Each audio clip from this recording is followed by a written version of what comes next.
Bentornati nella mia cucina, amici del canale. Oggi faremo un buon piatto di spaghetti alla picchio pacchio, oppure in altri posti della Sicilia si dice alla carrettiera, con del buon pomodorino fresco.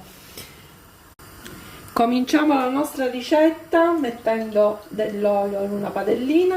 Sto facendo un solo piatto di pasta. Ci andiamo a mettere uno spicchio d'aglio intero, perché magari a qualcuno può anche dare fastidio l'aglio tritato, quindi lo andiamo a mettere intero, così dopo lo toglieremo. Lo facciamo soffriggere un pochino. Ecco che il nostro aglio si è soffritto, quindi ha rilasciato tutto il suo sapore nell'olio. Adesso possiamo andare a mettere i nostri pomodorini datterini, tagliati a metà. Vedete? Questi non c'è bisogno nemmeno di spellarli, perché hanno la pelle molto sottile e quindi non dà fastidio poi in bocca. Andiamoli a versare dentro la nostra padella.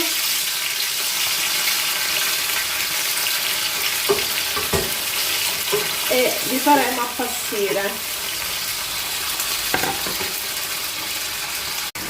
Adesso andiamo a mettere un po' di sale, così il pomodoro incomincerà a rilasciare la sua acquetta.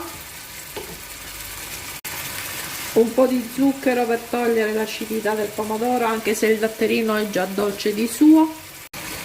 Una spolverata di pepe nero, a chi piace può mettere anche il peperoncino.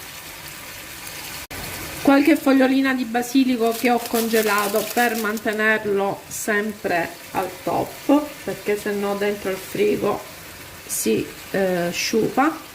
E adesso portiamo a cottura il nostro pomodoro. Vedete, sta incominciando a sciogliersi piano piano. Appena sarà pronto andremo a mettere la nostra pasta nella pentola, che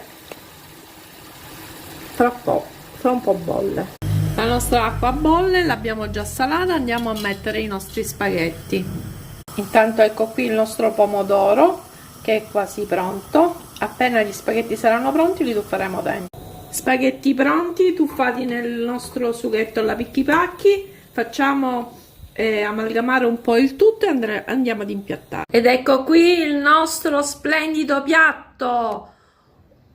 Un buon appetito a tutti, iscrivetevi al canale, alla prossima, ciao a tutti!